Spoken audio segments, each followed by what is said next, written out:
नमस्कार, खबरों की खबर देख रहे हैं आप और मैं सुमित अवस्थी हूं। अभी आपने जो तस्वीरें देखी वो किसी बैंक के स्ट्रांग रूम की नहीं बल्कि कांग्रेस सांसद के घर की है। जी हां, कांग्रेस के राज्यसभा सांसद धीरज साहू से जुड़े ठिकानों पर इनकम टैक्स के छापे पड़ रहे हैं। अब तक 210 करोड़ रुपए से ज्यादा बरामद हो चुके हैं और गिनती अब भी जारी है। नोट इतनी बड़ी तादाद में है कि गिनने के लिए मंगाई गई मशीनों भी खराब हो गई। 157 बैग में रुपए भरकर ट्रक से बैंक पहुंचाए गए। जब वे भी काफी नहीं पड़े तो बोरों में भी नोटों को भरा गया। ओडिशा से मिल रही रिपोर्ट्स के मुताबिक नोटों की गिनती में 2 दिन और लग सकते हैं। इसके चलते जब्त हुआ कैश और भी बढ़ सकता है और यह सारी रकम ओडिशा के बुलंगीर जिले के पास स्थित सतपुड़ा ऑफिस में मिली है। इतनी बड़ी रकम की सुरक्षा के लिए अतिरिक्त सुरक्षा कर्मियों को भी तैनात किया गया है। आप ये जानना चाहेंगे कि छापे कहां कहां पड़े। इनकम टैक्स की कार्रवाई बीते 48 घंटों के करीब से चल रही है। हमारे पास जो जानकारी है उसके मुताबिक ओडिशा के बुलंगीर, रायगढ़ और संबलपुर में ये छापे पड़े हैं। पश्चिम बंगाल में कोलकाता में छापे पड़े तो झारखंड में रांची और लोहारदगा में, यानी 3 राज्यों में ये इनकम टैक्स की कार्रवाई एक साथ की गई है। अब आप ये भी जानना चाहेंगे कि आखिरकार ये कांग्रेस के नेता हैं कौन, क्योंकि अमूमन इनको आप टीवी पे कम ही देखते हैं। कांग्रेस के सांसद हैं धीरज प्रसाद साहू। 1 या 2 नहीं, तीसरी बार राज्यसभा चुनकर पहुंचे। चतरा सीट से 2 बार लोकसभा का चुनाव भी लड़ चुके हैं। संसद की कई समितियों के सदस्य भी हैं। बलदेव साहू एंड ग्रुप से जुड़े हुए हैं। बलदेव साहू एंड ग्रुप में उनके साथ उनके परिवार के कई सदस्य भी हैं। ऐसा लगता है कि यह पूरा का पूरा ग्रुप जो है इसी परिवार और परिवार के करीबियों के द्वारा बनाया गया और उनके द्वारा चलाया जा रहा एक व्यापारिक घराना है। शपथ पत्र के मुताबिक जो उन्होंने संसद में दिया, 34 करोड़ की संपत्ति थी धीरज साहू की। खुद पर 2 करोड़ 36 लाख का कर्ज भी इन्होंने उस वक्त घोषित किया था। ओडिशा से झारखंड तक ताबड़तोड़ छापे पड़े हैं और छापे चलते ही जा रहे हैं। 1 या 2 नहीं, कई जगहों पर छापे पड़े हैं। धीरज साहू के रिश्तेदारों के नामों पर ओडिशा में शराब कारोबार है। 40 साल पहले ओडिशा में देसी शराब बनानी शुरू की गई थी। मूल रूप से लोहारदगा की है Baldev Sahu and group of companies. बौद्ध डिस्टिलरी प्राइवेट लिमिटेड के दफ्तर से भी कैश मिला है। और ये जो बौद्ध डिस्टिलरी प्राइवेट लिमिटेड है, ये एक साझेदारी की फर्म है, पार्टनरशिप की फर्म है। इसमें Baldev Sahu group, quality bottlers private limited भी शामिल है। इनकम टैक्स ने कंपनी के कई खातों को फ्रीज किया है। जांच में ऐसा बताया जा रहा है, इतनी बड़ी संख्या में कैश मिलने के बाद कि इसमें पक्का कुछ मनी ट्रेल का पता लगाने के लिए, हवाला का पता लगाने के लिए ईडी की एंट्री भी हो सकती है कि कहीं मनी लॉन्ड्रिंग तो नहीं हो रही थी। इसीलिए ईडी की एंट्री की बात भी की जा रही है। और ज्यादा जानकारी के साथ आपको ले चलता हूं मेरे सहयोगी मुकेश सिंह सेंगर के पास, जो बता रहे हैं कि आखिरकार इस छापेमारी की वजह क्या थी और अब आगे क्या होने वाला है। बीते बुधवार से इनकम टैक्स डिपार्टमेंट की टीमें पश्चिम बंगाल, झारखंड और उड़ीसा में कांग्रेस से राज्यसभा सांसद धीरज साहू के ठिकानों पर छापेमारी कर रही हैं। छापेमारी के दौरान झारखंड में उनकी कंपनी बीड़ डिस्टिलरी से करीब 200 करोड़ रुपए बरामद हुए हैं। नोटों की गिनती अभी भी जारी है और ये नोट 210 करोड़ या उससे ज़्यादा निकल सकते हैं। इन पैसों को गिनने के लिए जो नोटों की मशीनें मंगाई गई थीं, वो मशीनें भी खराब हो गई और इसके बाद दोबारा से नोट गिनने की जो मशीनें हैं उनको मंगाया गया है। तो लगातार ये काउंटिंग चल रही है। जो धीरज साहू हैं वो शराब के काफ़ी बड़े कारोबारी हैं। उड़ीसा में उनका देशी शराब का काफ़ी बड़ा कारोबार है। तो आखिर ये पैसा क्या कारोबार का है या फिर ये ब्लैक मनी है, इसको लेकर जांच चल रही है। कई दस्तावेज बरामद हुए हैं छापेमारी के दौरान और धीरज साहू के जो परिवार के लोग हैं, उनके जानकार हैं, उनके ठिकानों पर भी छापेमारी की जा रही है। नोटों को भरने के लिए इनकम टैक्स डिपार्टमेंट ने करीब 157 बैग मंगाए थे और उन बैगों में ये पैसा भरा गया है। ये 100 और 500 के नोट हैं जो कि एक अलमारी या अलग अलग अलमारियों में वहाँ पर ये पैसा रखा हुआ था। जो धीरज साहू हैं और उनके जो परिवार के लोग हैं, उनसे इनकम टैक्स डिपार्टमेंट की टीमें पूछताछ भी कर रही हैं कि आखिर ये पैसे का सोर्स क्या है, क्योंकि इतने बड़े पैमाने पर कैश रखना इलीगल है। तो अभी जो इनकम टैक्स डिपार्टमेंट का कहना है कि अभी ये छापेमारी अगले 2 दिनों तक और जारी रहेगी और उसके बाद पूरा कैलकुलेशन किया जाएगा, पूरा वेरिफिकेशन होगा और उसके बाद इस मामले को लेकर कोई आधिकारिक प्रेस रिलीज जारी की जाएगी। नोटों की फोटो के साथ जो प्रधानमंत्री नरेंद्र मोदी हैं, उन्होंने एक ट्वीट किया है और इस मामले को लेकर कांग्रेस पर तंज कसा है। तो अभी जो इनकम टैक्स डिपार्टमेंट है वो धीरज साहू के ठिकानों पर, उनके जानकारों के यहाँ, उनके जो रिश्तेदार हैं उनके यहाँ लगातार छापेमारी कर रहा है। 210 करोड़ रुपए करीब अभी मिल चुके हैं और अभी ये माना जा रहा है कि बहुत सारे नोट ऐसे हैं जिनकी गिनती अभी नहीं हो पाई है, तो ये आंकड़ा कैश का अभी बढ़ सकता है। इसको लेकर लगातार जांच जारी है और अगले 2 दिनों बाद या उसके पहले जो इनकम टैक्स डिपार्टमेंट है वो इस मामले को लेकर आधिकारिक जो बयान है वो जारी कर सकता है। नई दिल्ली से मुकेश सिंह सेंगर, एनडीटीवी इंडिया। तो ये आपने कहानी समझी मेरे सहयोगी मुकेश से। इस बीच में क्योंकि कांग्रेस के नेता हैं, सांसद हैं, राज्यसभा में सिटिंग सांसद हैं धीरज प्रसाद साहू, जिनकी तस्वीर आप इस वक्त देख पा रहे हैं, बीजेपी को मौका मिला और बीजेपी अगुवाई की खुद प्रधानमंत्री मोदी ने। प्रधानमंत्री मोदी ने इनकम टैक्स विभाग के छापों को लेकर एक ट्वीट किया और उन्होंने लिखा कि देशवासी इन नोटों के ढेरों को देखें और फिर इन नेताओं के भाषणों को सुने। जनता से जो लूटा है उसकी पाई पाई लौटानी पड़ेगी, ये मोदी की गारंटी है। ये उन्होंने अखबार की एक तस्वीर लगाकर एक क्लिप लगाई थी, उसके ऊपर ये ट्वीट किया कि पाई पाई लौटानी पड़ेगी, ये मोदी की गारंटी है। अब आपको एक बात और याद दिलाते हैं, प्रधानमंत्री मोदी ने जब 3 दिसंबर को चुनाव के नतीजे आए थे 5 विधानसभाओं के, उस दिन जो भाषण दिया था बीजेपी मुख्यालय में अपने कार्यकर्ताओं के बीच में, उस वक्त भी प्रधानमंत्री मोदी ने विपक्ष पर हमला किया था और ये कहा था कि जो लोग ये कह रहे हैं कि एजेंसियों का मिसयूज किया जा रहा है, वो दरअसल भ्रष्टाचार से ध्यान हटाना चाहते हैं। उन्होंने ये साफ कहा कि भ्रष्टाचारियों पर सख्त कार्रवाई तो चलती ही रहेगी। क्या कहा था पीएम मोदी ने 3 तारीख को, वो सुनवाते हैं। केंद्र सरकार ने देश में भ्रष्टाचार के विरुद्ध जो अभियान छेड़ रखा है उसको भारी जन समर्थन मिल रहा है और ऐसे लोग जो भांति भांति के तर्कों से भ्रष्टाचारियों को कवच देते हैं, कवर अप करने की कोशिश करते हैं, ऐसे लोग जो भ्रष्टाचार पर कड़ा प्रहार करने वाली जांच एजेंसियों को बदनाम करने में दिन रात जुटे हुए हैं, वे समझ रहे हैं ये चुनाव नतीजे भ्रष्टाचार के खिलाफ लड़ाई का भी जन समर्थन है। जाहिर तौर पर इस मुद्दे पर अब सियासी आरोप प्रत्यारोप शुरू हो चुके हैं। आज केंद्र सरकार के 2 बड़े मंत्रियों ने इस मुद्दे पर पत्रकारों से बातचीत की।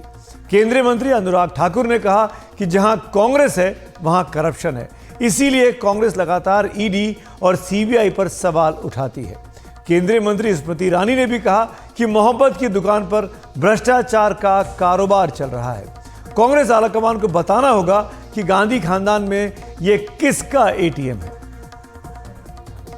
अगर कांग्रेस के घोटालों की बात करें तो एक के बाद अनेक घोटालों की सूची सामने आती है और तभी तो दर्द कांग्रेस को होता है, तभी तो नोटबंदी पर बार बार सवाल खड़े करते हैं।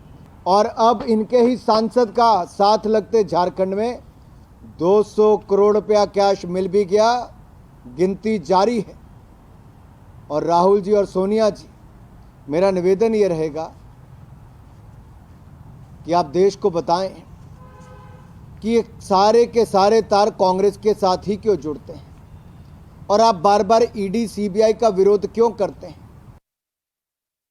मोहब्बत की दुकान पर करप्शन का कारोबार चल रहा है। कांग्रेस के आला कमान को, गांधी खानदान को, देश को ये बतलाना होगा कि उनके एक सांसद के 10 ठिकानों से 200 करोड़ रुपए जो बरामद हुए और काउंटिंग अभी जारी है, ये कांग्रेस का नेता गांधी खानदान में किसका एटीएम था। अब तक कांग्रेस पार्टी ने चुप्पी साध रखी है। ये भी सुनने में आया अखबारों से कि पैसा इतना पड़ा था लूट का कांग्रेस के इस नेता के घर में कि काउंटिंग की मशीनें तक टूट गईं। जैसे कि मैंने कहा, मोहब्बत की दुकान पर करप्शन का जो कारोबार चल रहा है, ये कौन है जिसका एटीएम बनकर कांग्रेस का ये नेता उभरा है? जाहिर तौर पर कांग्रेस ने भी सांसद धीरज साहू पर लगे आरोपों को लेकर बीजेपी को अब जवाब दिया है। कांग्रेस पार्टी का नाम लेने की बीमारी है भारतीय जनता पार्टी को। अगर कोई भ्रष्टाचारी है, कोई अपराधी है, तो उसे अपराधी की श्रेणी में रखना चाहिए। अगर कोई आरोपी है तो उसके खिलाफ जांच और कार्रवाई होनी चाहिए। यही हमेशा से कांग्रेस पार्टी ने किया है और उसी तरीके से इस देश में कानून का राज था। हाँ, भारतीय जनता पार्टी के आने के बाद तो कानून के राज की ऐसी की तैसी हो गई है। अब अगर देखें आप कि धीरज प्रसाद साहू राज्यसभा सांसद है कांग्रेस से, लेकिन साथ ही एक व्यवसायी भी है। उनके पिताजी जिस कंपनी को चलाते थे, पिछले 40 सालों से उस कंपनी को चलाया जा रहा है, और अगर कहीं कुछ गलत किया है तो कांग्रेस का नाम घसीटने का कोई मतलब नहीं बनता। भारतीय जनता पार्टी तो ये बताए कि मोदी जी की कौन सी गारंटी है? गारंटी है कि भस है, भ्रष्टाचारी है तो भस है, भाजपा में आ जाओ, क्योंकि यहीं पे तुम्हारी सही जगह है। झारखंड के मंत्री मिथिलेश कुमार, उन्होंने भी कांग्रेस के सांसद धीरज साहू का बचाव किया। उन्होंने कहा कि वो शराब का कारोबार करते हैं और उसमें रोज करोड़ों का कलेक्शन कैश में होता है। देखिए, जिनका व्यवसाय होगा, जो व्यवसायी होंगे, उनके पास पैसे नहीं होंगे। हाँ, उनके पास डेली नगद पैसे आते हैं करोड़ों रुपए में। ये सारी चीज़ों को भी देखना चाहिए। ये भारतीय जनता पार्टी के लोगों को राज्य के हित से, राज्य के विकास से, राज्य की जनता के सुख दुख से कोई लेना देना नहीं है। इन्हें सिर्फ और सिर्फ कीचड़ उछालना है, यही इनका काम रह गया है। ऐसी बातों पर हम लोग ध्यान नहीं देते।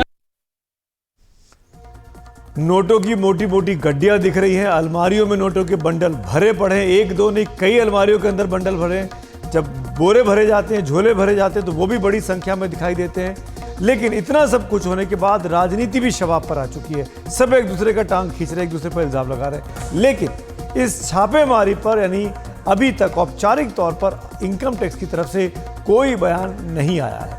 इसीलिए सीधे तौर पर यह मान लेना कि कैश के ये बंडल काला धन ही है, ये अभी थोड़ी जल्दबाजी होगी। पर राजनीतिक रोटियां सेकने के लिए तो तस्वीरें ही काफी होती हैं। ऐसी कुछ और तस्वीरों की आपको आज याद दिलाने का भी दिन है। नोटों की मोटी मोटी गड्डियों की तस्वीरें ऐसी होती हैं कि उन्हें देखने के बाद वो लंबे समय तक याद रह जाती हैं। दरअसल हाल ही के दिनों में किसी नेता के घर से इतनी बड़ी संख्या में नोटों के बंडल मिलने का ये पहला मामला नहीं आया है। पिछले साल जुलाई में ईडी ने पश्चिम बंगाल के मंत्री पार्थ चटर्जी और उनकी करीबी अर्पिता को गिरफ्तार किया था। इन दोनों के ठिकानों से 50 करोड़ रुपए से ज्यादा कैश मिले थे। साथ ही जेवर और सोने के बिस्किट भी उस वक्त बरामद किए गए थे। 2021 में उत्तर प्रदेश में जब विधानसभा चुनाव चल रहे थे तो उसके पहले इत्र के कारोबारी पीयूष जैन के घर से जब 197 करोड़ रुपए बरामद किए गए थे तो पूरा देश हैरत में पड़ गया था कि आखिर इतना कैश कोई कैसे जमा कर सकता है। इतनी बड़ी रकम को गिनने में अफसरों को 5 दिन लग गए थे। कानपुर के कैशकान की गूंज तब के चुनावों में हर ओर सुनाई दी थी और बीजेपी ने पीयूष जैन को समाजवादी पार्टी का करीबी भी बताया था। तो 3 तस्वीरें हाल के दिनों की जहां पर नोटों की मोटी मोटी गड्डियां देखी गई, दिखाई गई और जमकर राजनीति की गई। ये वो पैसा है जो सरकारी खजाने में होना चाहिए, बैंकों में होना चाहिए, देश हित में काम में आना चाहिए। पर ये कैसे कैश लोगों के, खासकर नेताओं के घरों से मिला है। आगे बढ़ते हैं अगली खबर की ओर। पैसे लेकर सवाल पूछने के मामले में आज महुआ मोइत्रा की संसद सदस्यता खत्म कर दी गई। एथिक्स कमेटी की रिपोर्ट पेश होने के बाद महुआ मोइत्रा के निष्कासन का प्रस्ताव पेश हुआ। इसके बाद वोटिंग हुई। वोटिंग होते समय विपक्ष ने वॉकआउट करके अपना विरोध दर्ज कराया। करीब 70 मिनट तक चर्चा के बाद लोकसभा ने महुआ मोइत्रा की संसद सदस्यता छीनने के प्रस्ताव को ध्वनि मत से मंजूर कर लिया। चर्चा के दौरान कांग्रेस और टीएमसी के सांसदों ने महुआ मोइत्रा को बोलने की इजाजत देने की मांग की थी, लेकिन स्पीकर ने परंपराओं का हवाला देते हुए उनकी इस मांग को खारिज कर दिया। लोकसभा सदस्यता जाने के बाद महुआ मोइत्रा ने कहा कि एथिक्स कमेटी के पास निष्कासित करने का कोई अधिकार नहीं होता। ये बीजेपी के दरअसल अंत की शुरुआत हो गई है। Speak outside Parliament. ये क्या कर रहे हो? I thank all my colleagues as part of the Alliance. I thank my colleagues, everybody for standing by me. The 17th Lok Sabha has indeed been historic. It is a house which saw the passage of the Women's Reservation Rescheduling Bill, but it has presided over the most tenacious witch hunt of one of 78 women MPs, a first-timer, a single woman with no political lineage, elected from a far-flung constituency on the Bangladesh border. This Lok Sabha has also seen the weaponization of a parliamentary committee. Ironically, the Ethics Committee, which was set up to serve as a moral compass for members. Instead, it has been abused egregiously today to do exactly what it was never meant to do, which is to bulldoze the opposition and become another weapon to talk us into submission. This committee and this report has broken every rule in the book. पश्चिम बंगाल की मुख्यमंत्री ममता बनर्जी ने महुआ मोइत्रा का बचाव करते हुए कहा कि हम महुआ के साथ हैं, ये लोकतंत्र के लिए दुर्भाग्यपूर्ण है।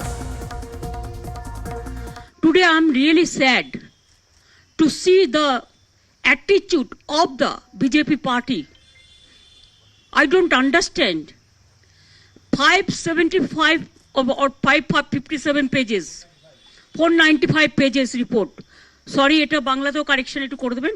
495 pages report just submitted today of ethics in the name of so-called BJP majority.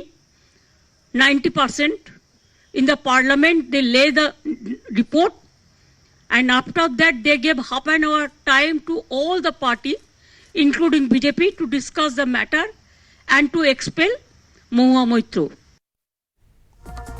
तो जो विपक्ष का गठबंधन INDIA तार दिखाई दे रहा था 3 दिसंबर के नतीजों के बाद, आज महुआ मोइत्रा के इस एपिसोड के बाद जो कुछ संसद में हुआ, आज एक साथ दिखाई दिया। सब महुआ मोइत्रा का पूरा विपक्ष एक सुर में बचाव करता दिखाई दिया। कांग्रेस के नेता हैं लोकसभा में अधीर रंजन चौधरी, उन्होंने कहा कि ये बदले की भावना से किया गया है। देखो 2005 की मुद्दा और आज की मुद्दा अलग है। मैंने ये भी उठाया कि चौक और चीज में फर्क होना चाहिए। उस समय स्टिंग ऑपरेशन सारे तथ्य सबूत सामने थे। इस समय एक अंदाज, एक सोच पे करा दिया गया और ये बदले की भावना से किए गए, बिल्कुल साफ है। ये अब मैं नहीं, 2 दिसंबर को आप देख लो। 2 दिसंबर मैंने जो पत्र लिखी थी उसी की आप थोड़ा पढ़ लो। आज भी सब सांगवादिक के पास है। मैं स्पीकर साहब को लिखी थी 2 दिसंबर। आज भी वही राय है मेरा।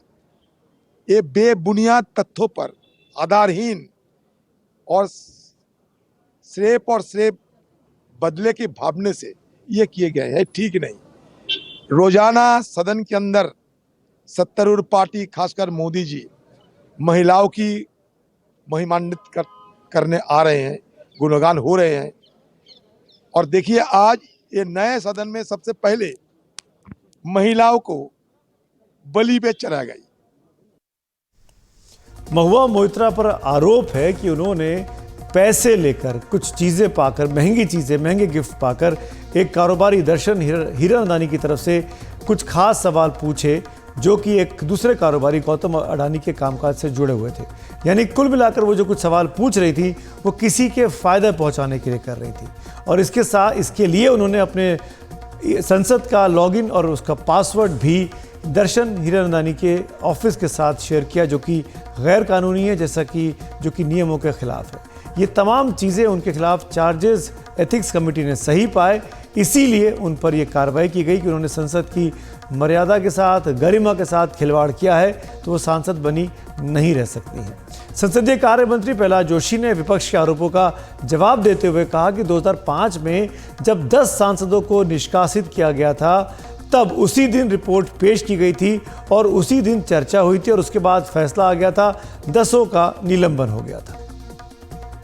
2 बजे हमने चर्चा शुरू की, उससे पहले 12 बजे रिपोर्ट पेश किया गया और रिपोर्ट पेश करने के बाद तुरंत 2 मिनट में पोर्टल पर, जो अभी पेपरलेस हमने ई विधान पोर्टल के थ्रू पेपरलेस किया है, तुरंत हमने अपलोड किया है।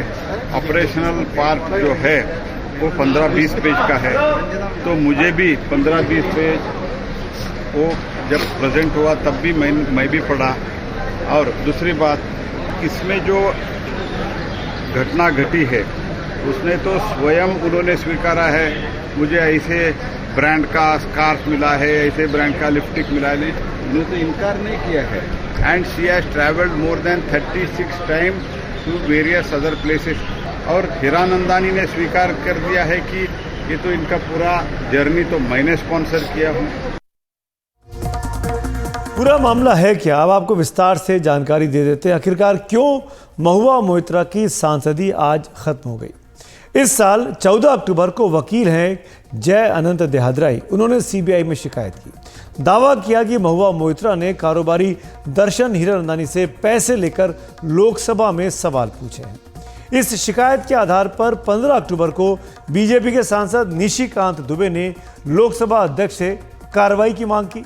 निशिकांत दुबे ने आईटी राज्य मंत्री राजीव चंद्रशेखर को भी चिट्ठी लिखकर इसकी डिजिटल जांच कराने की मांग की कि ये सवाल कैसे पूछे गए। इस मामले में बड़ा मोड़ 19 अक्टूबर को आया, जब कारोबारी दर्शन हीरानंदानी ने एक एफिडेविट में कई आरोप अपने ऊपर जो लगे थे वो मान लिए। दर्शन हीरानंदानी ने माना कि उन्हें महुआ मोइत्रा ने सवाल पूछने के लिए लोकसभा पोर्टल का अपना लॉगिन आईडी और अपना पासवर्ड दिया था। उन्होंने ये भी कहा कि महुआ ने प्रधानमंत्री पर हमले के लिए अडानी समूह को जानबूझकर निशाना बनाया। दर्शन हीरानंदानी ने यह भी जोड़ा कि उन्होंने कई सवाल अपुष्ट जानकारियों पर पूछे और ये भी बताया अपने इस एफिडेविट में कि उन्होंने महुआ मोइत्रा को महंगे उपहार दिए, उनकी यात्राओं का खर्चा भी उठाया। इन सब के बीच लोकसभा स्पीकर ओम बिरला ने आचार समिति को यह मामला सौंप दिया। आचार समिति ने महुआ मोइत्रा को पूछताछ के लिए बुलाया, लेकिन आचार समिति में भी विवाद हो गया। कुछ सदस्यों ने कहा कि महुआ से निजी सवाल पूछे जा रहे हैं, जो कि एक महिला के चरित्र पर सवाल उठाने जैसा है, जबकि आचार समिति के अध्यक्ष ने आरोप लगाया कि महुआ मोइत्रा ने उनके साथ अभद्रता की है। बहरहाल आचार समिति ने अपनी रिपोर्ट, उसमें वोटिंग हुई और वोटिंग में जो लोग सरकार के साथ थे उन्होंने मिलकर ये तय किया कि महुआ मोइत्रा को अब संसद सदस्य नहीं रहना चाहिए और ये रिपोर्ट उन्होंने लोकसभा अध्यक्ष को सौंप दी। आचार समिति ने महुआ के निष्कासन की सिफारिश की। सदन के पटल पर आज ये रिपोर्ट रखी गई और इस पर, जबकि नियम आधे घंटे की बहस का है, स्पीकर ने करीब 70 मिनट तक बहस चलने दी और उस बहस के बाद महुआ मोइत्रा को बाहर का रास्ता दिखा दिया गया। आगे बढ़ते हैं अगली खबर की ओर। मध्य प्रदेश, राजस्थान और छत्तीसगढ़ में बीजेपी का मुख्यमंत्री कौन होगा, इस सवाल का जवाब लोग बेसब्री से इंतजार कर रहे हैं। 3 तारीख को फैसला आया था, आज करीब 5 दिन बीत चुके हैं, अभी तक इन तीनों राज्यों के मुख्यमंत्री नहीं मिला है। मध्य प्रदेश में कमान किसे मिलेगी, इसका जवाब शायद सोमवार को मिले, 11 दिसंबर को, जब सोमवार शाम भोपाल में बीजेपी विधायक दल की बैठक बुलाई गई है। तभी शायद मुख्यमंत्री का नाम सामने आ सकता है। बीजेपी ने आज तीनों राज्यों के लिए अपने ऑब्जर्वर्स, पर्यवेक्षकों की नामों की घोषणा कर दी है। बारी बारी से बताता हूं आपको state by state. Madhya Pradesh के लिए 3 पर्यवेक्षक नियुक्त किए गए हैं, मनोहर लाल खट्टर, के लक्ष्मण और आशा लाकड़ा। ये तीनों सोमवार को ही भोपाल पहुंचेंगे। मध्य प्रदेश की मुख्यमंत्री पद की रेस में मुख्यमंत्री शिवराज सिंह चौहान, जो 20 साल से शासन कर रहे हैं, उनके अलावा प्रहलाद सिंह पटेल, नरेंद्र सिंह तोमर, कैलाश विजयवर्गीय और ज्योतिरादित्य सिंधिया के नाम बताए जा रहे हैं।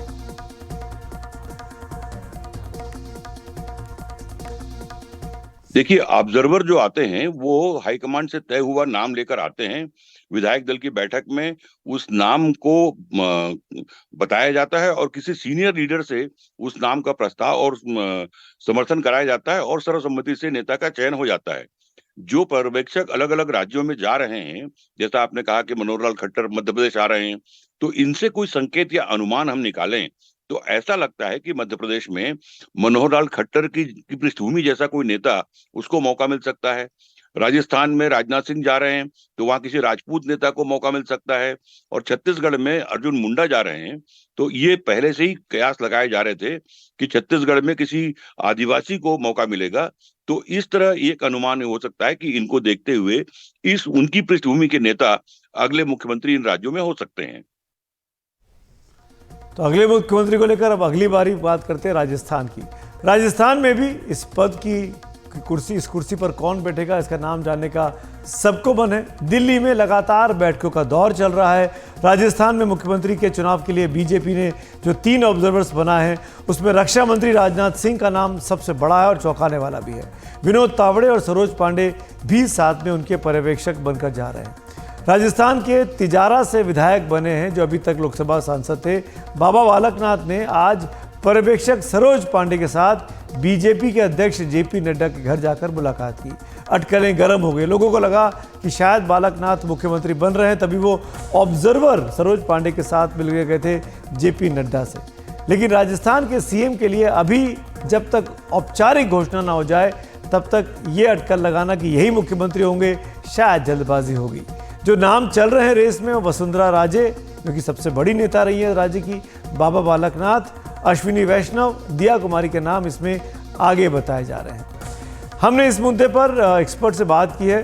राजस्थान में राजनाथ सिंह जैसे सीनियर लीडर को भेजा जा रहा है, क्या मतलब है इसका? क्या कोई राजपूत सीएम होगा इसीलिए राजनाथ सिंह का नाम लिया गया है, या राजनाथ सिंह क्योंकि खुद एक राजपूत है, ठाकुर हैं, वो जा रहे हैं वहाँ पर, तो ऐसे में राजपूत नहीं होगा इसीलिए उनको ऑब्जर्वर बनाया गया है? कैसे देखते हैं आप? अमिताभ तिवारी से हमने पूछा।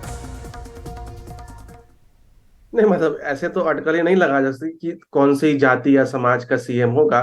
राजनाथ सिंह जी को भेजने का एक ये कारण हो सकता है कि इन तीनों राज्यों में से सबसे ज्यादा अगर पेचीदगी कहीं पर है सीएम के सिलेक्शन में तो वो राजस्थान में है।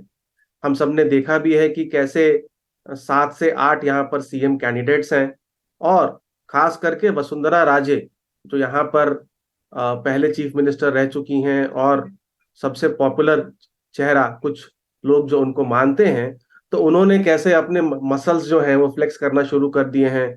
और रिपोर्ट्स के अनुसार 41 या 44 एमएलए जो हैं एक रिजॉर्ट पर उनसे मिले हैं। तो कहीं ना कहीं वहां पर थोड़ी पेचीदगी है, बिकॉज वसुंधरा राजे जी की ऐसी भी इमेज नहीं है कि वो सेंट्रल लीडरशिप की बात इतनी आसानी से माने। तो वहां पर अगर कोई चेंज करना है या कोई राय या सहमति बनानी है तो सेंट्रल लीडरशिप से एक बड़े लीडर की वहां पर जरूरत है। और क्योंकि राजनाथ सिंह जी पहले अध्यक्ष रह चुके हैं और राजस्थान में उन्होंने काफी काम किया है, सारे एमएलए और बड़े नेताओं से उनके रिश्ते हैं, तो इसलिए उनको भेजा गया है ताकि ये जो प्रोसेस है ये पूरा स्मूथ हो और कोई इसमें दिक्कत या परेशानी ना हो सके। तो जो बात अमिताभ तिवारी ने की, ये सवाल लेके फिर हम एक और एक्सपर्ट अविनाश काल्ला के पास गए और उनसे पूछा कि क्या आपको भी लगता है कि क्या राजस्थान में जब विधायक दल की बैठक होगी तो कुछ विधायक नाराज हो सकते हैं, खासकर वो जो कि वसुंधरा खेमे की अगर वो मुख्यमंत्री नहीं बन रही हैं, क्या इसीलिए राजनाथ सिंह को भेजा जा रहा है ताकि वो मामले को पैसिफाई कर सके, सबको राजी कर सकें? वो पार्टी के अध्यक्ष रह चुके हैं, बड़े नेता हैं पार्टी के। जो ये पर्यवेक्षकों की टीम भारतीय जनता पार्टी ने राजस्थान भेजी है, इसमें सबसे अहम नाम राजनाथ सिंह का है।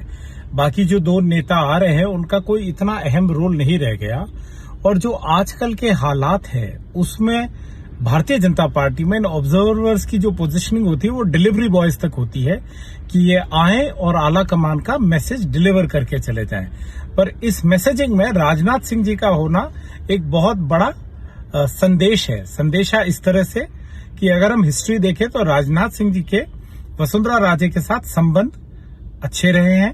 वो एक कद्दावर नेता है। उनके यहाँ होने से पार्टी को जो भी उनका निर्णय उन्होंने लिया है वो एमएलए तक पहुंचाने में एक स्मूथ फंक्शनिंग रहेगी। अगर कोई रिबेलियन भी होता है या अगर कोई नाम ऐसा आता है जो सरप्राइजिंग हो तो राजनाथ सिंह वो अथॉरिटी रखते हैं कि उसको वो कंट्रोल कर सके और उस सिचुएशन को वो हैंडल कर सके। और अब बात छत्तीसगढ़ की करते हैं। छत्तीसगढ़ में मुख्यमंत्री तय करने के लिए 10 दिसंबर यानी रविवार को विधायक दल की बैठक बुला ली गई है। छत्तीसगढ़ के लिए अर्जुन मुंडा, सर्बानंद सोनोवाल और दुष्यंत गौतम को पार्टी ने पर्यवेक्षक बनाया है। बीजेपी ने चुनावों में मुख्यमंत्री पद के चेहरे की घोषणा नहीं की थी और पूरा चुनाव पीएम मोदी के चेहरे पर लड़ा गया।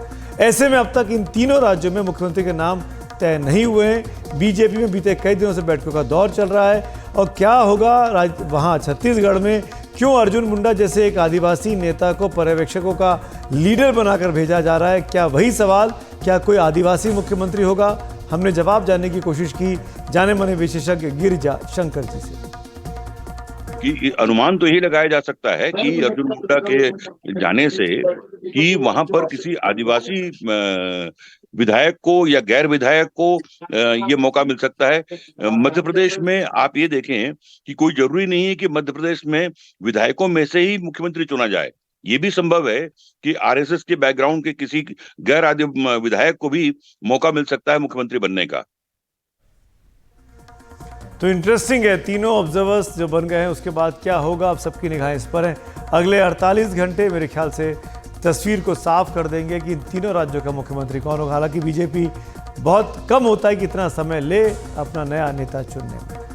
राजस्थान में आगे बढ़ते हैं। राजस्थान में राष्ट्रीय राजपूत करणी सेना के अध्यक्ष सुखदेव सिंह गोगामेडी की हत्या के बाद कई लोगों पर शक की सुई जा रही थी। उनमें से एक नाम है राजस्थान के गैंगस्टर रहे आनंदपाल सिंह का। उनकी बेटी चीनू का नाम भी इस कांड में सामने आया। हालांकि इस हत्याकांड में नाम सामने आने के बाद चीनू ने सफाई देने के लिए दुबई से एक वीडियो जारी किया है। इस वीडियो में उसने कहा है कि सुखदेव सिंह गोगामेडी की हत्या कराने के बारे में वो सोच भी नहीं सकती है।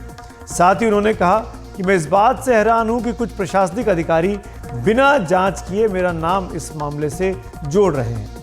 मैं उनसे कहना चाहती हूं कि मामले की सही से जांच करें, राजनीति नहीं करें। आनंदपाल सिंह राजस्थान का गैंगस्टर था। लूट, मर्डर, गैंगवॉर के 24 मामलों में आरोपी था। गैंग में 100 से ज्यादा बदमाश शामिल थे उसके। बुलेट प्रूफ जैकेट पहनकर आनंदपाल सिंह इन तमाम कारनामों को अंजाम दिया करता था। क्या कहा चीनू ने, उनकी बेटी ने, आई सुनते हैं। सुखदेव जी काउसा हमेशा से हमारे पारिवारिक सदस्य रहे हैं, परंतु कुछ दिनों से कुछ असामाजिक तत्वों, प्रशासन व मीडिया द्वारा भ्रांति फैलाई जा रही है कि मैं काकुसा की हत्या में लिप्त हूं। इसके लिए मैं सभी से ये कहना चाहूंगी कि सुखदेव जी काउसा वो शख्स है जो मेरे पिता की पुलिस द्वारा हत्या करने पर सबसे आगे खड़े थे उन्हें न्याय दिलाने के लिए। तो मैं उनके बारे में ऐसा करने के लिए कभी सोच भी नहीं सकती। इसके लिए मैं यही कहना चाहूंगी कि इसमें मेरा कोई रोल नहीं है, पर इसमें मैं एक बात से हैरान हूं कि कुछ प्रशासनिक अधिकारी जो मेरे पापा का नाम ले रहे हैं वो भी बिना किसी जांच के। मेरा उनको यही कहना है कि सही जांच करें, राजनीति नहीं। आज ठीक जिस तरह से मेरे फादर साहब पर मुकदमे दर्ज करवाए गए थे सिर्फ राजनीतिक द्वेषता के चलते, उसी द्वेषता का शिकार मुझे बनाया जा रहा है। अंत में मैं यही कहना चाहूंगी कि सुखदेव जी काउसा मेरे व मेरे परिवार के लिए हमेशा आदरणीय रहेंगे। जिसे चीनू ने कहा सुखदेव साहब उनके लिए आदरणीय रहेंगे। सुखदेव गोगामेडी काफ़ी वक्त तक इस परिवार के साथ भी थे, लेकिन फिर आपस में आनंदपाल की फैमिली में कुछ डिस्प्यूट हुआ प्रॉपर्टी को लेकर, और उस वक्त में गोगामेडी जो थे वो आनंदपाल के साथ न खड़े होकर उनके जो चचेरे भाई हैं उनके पास चले गए थे। इसीलिए ये खबर चल रही है, इस तरह की बातें मीडिया में चल रही हैं। कुछ जैसा कि चीनू ने कहा कि प्रशासनिक अधिकारी उड़ा रहे हैं कि इसमें कहीं ना कहीं आनंदपाल के परिवार का हाथ हो सकता है। उन्होंने शायद रंजिश में आकर बदला लिया होगा, लेकिन ये सब जांच का विषय है। हत्यारे आज 3 दिन बाद भी फरार हैं। महाराष्ट्र में नवाब मलिक के नाम पर इन दिनों महाभारत छिड़ी है। एनसीपी नेता नवाब मलिक की एंट्री ने महाराष्ट्र की सियासत को गरमा दिया है। सरकार में शामिल दोनों डिप्टी सीएम आमने सामने आ गए हैं। बीजेपी का मानना है कि नवाब मलिक पर देशद्रोहियों से संबंध होने का आरोप है। ऐसे व्यक्ति के साथ हम सत्ता में नहीं रह सकते। नागपुर से रौनक कुकड़े की रिपोर्ट। बेल पर रिहा होने के बाद पहली बार विधानसभा पहुंचे नवाब मलिक। बड़ा सवाल यह है कि वो किसका खेल खराब करेंगे, अजीत पवार का या फिर देवेंद्र फडणवीस का। मलिक ने सरकार में शामिल बीजेपी और अजीत पवार दोनों को आमने सामने ला दिया है। बीजेपी नेता देवेंद्र फडणवीस ने नवाब मलिक को सरकार में शामिल करने को लेकर अजीत पवार को पत्र लिखकर ऐतराज जताया है। दाऊद के गुर्गों के साथ जिनकी सांठगांठ है, जिनका व्यापार है, इस प्रकार के आरोप किसी व्यक्ति विशेष पर हो तो क्या राष्ट्र हित में होगा ऐसे व्यक्ति को स्वीकारना? जो दाऊद के साथ जुड़ा हुआ, जो देशद्रोही के साथ जुड़ा हुआ है, तो क्या राष्ट्र का हित पहला नहीं देखना चाहिए हमें? इसलिए आदरणीय देवेंद्र जी ने सही कहा, सत्ता आएगी सत्ता जाएगी, पर हमारे लिए राष्ट्र सर्वोपरि है। एकनाथ शिंदे की पार्टी ने भी बीजेपी के सुर में सुर मिलाया है। उन्होंने भी नवाब मलिक को किनारे करने की मांग की है। नवाब मलिक के बारे में उसके ऊपर राजद्रोह का खटला चल रहा है और ये गंभीर गुनाह है, छोटा मोटा गुनाह नहीं है। तो इसलिए ऐसे लोग सभागृह में हमारे सत्ते में हमारे साथ में बैठ के सत्य का आनंद लेंगे, ये हमें पसंद नहीं है, ना ये हमारी भूमिका है। इसलिए देवेंद्र फडणवीस साहब ने जो कहा है कि हम सत्य में उनको हमारे साथ में रखना नहीं चाहते, पार्टी ने उनका अलग से डिसीजन लेना चाहिए, वही हमारी भूमिका है। पहले ये समझ लेते हैं कि पूरा मामला क्या है। नवाब मलिक पर आरोप है कि उन्होंने मुंबई के कुर्ला इलाके में अंडरवर्ल्ड डॉन दाऊद इब्राहिम के करीबियों से जमीन खरीदी। उन पर मनी लॉन्ड्रिंग के आरोप भी लगे, जिसके बाद ईडी ने उन्हें गिरफ्तार किया था। 18 महीनों तक जेल की सलाखों के पीछे रहने के बाद कोर्ट ने सेहत के आधार पर उन्हें बेल दी। बेल पर रिहा होने के बाद मलिक जब विधानसभा पहुंचे तो विधान भवन में एनसीपी के सत्ताधारी विधायक जहां बैठते हैं उसी कड़ी में बैठे, जिसके बाद से ये हल्ला मच गया है। इस विवाद के बाद विधान परिषद में नेता विपक्ष अंबादास दानवे ने डिप्टी सीएम देवेंद्र फडणवीस को पत्र लिखकर सवाल पूछा है कि जो आरोप नवाब मलिक पर है वही आरोप प्रफुल्ल पटेल पर भी है। उन्होंने भी इकबाल मिर्ची से मुंबई के वर्ली इलाके में प्रॉपर्टी खरीदी थी, लेकिन बीजेपी उन पर कुछ नहीं बोलती। नवाब मलिक का इशू ये नौटंकी है देवेंद्र फडणवीस की। इकबाल मिर्ची से प्रफुल्ल पटेल का संबंध है, उसके आधार पर उनकी ईडी की कार्रवाई हुई, उनकी पूरी प्रॉपर्टी जब्ती की गई, तो वो बैठ सकता है। जिसपे नरेंद्र मोदी जी ने आरोप लगाया 70,000 करोड़ का अजित पवार के ऊपर भ्रष्टाचार का, वो इनके साथ बैठ सकता है। क्या नवाब मलिक मुसलमान है करके इनके साथ नहीं बैठ सकता है? उसकी नौटंकी कर रही है। हालांकि इस विवाद के बाद उप मुख्यमंत्री और एनसीपी नेता अजीत पवार ने कोई सीधा जवाब तो नहीं दिया, लेकिन कहा कि नवाब मलिक ने उनके दल को समर्थन देने का कोई ऐलान नहीं किया है। लिहाजा पहले नवाब मलिक अपनी भूमिका साफ करे, उसके बाद उनको लेकर पार्टी अपना फैसला लेगी। नवाब मलिक साहब फडणवीस का पत्र मिला है, पहले नवाब मलिक का अधिकृत स्टैंड क्या है ये सामने आने दीजिए, उसके बाद मैं अपनी बात रखूंगा। विधानसभा सदस्य कहां पर बैठते हैं ये मैं तय नहीं करता, ये अधिकार विधानसभा अध्यक्ष का होता है। राजनीति में अक्सर बयान और फैसले बहुत ही सोच समझकर किए जाते हैं। उसके राजनीतिक परिणाम आने वाले दिनों में क्या होंगे, इसको ध्यान में रखते ही ये कदम उठाए जाते हैं। लेकिन ये देखा गया है कि जल्दबाजी में अगर कोई फैसला किया गया तो अक्सर बैकफायर कर जाता है। नवाब मलिक के मामले में भी देवेंद्र फडणवीस का जो बयान आया है उसके बाद ये कहा जा रहा है कि कहीं ये फैसला देवेंद्र फडणवीस को बैकफायर ना कर जाए। नागपुर से विनय शुक्ला और अमित पवार के साथ रौनक कुकड़े, एनडीटीवी इंडिया के लिए।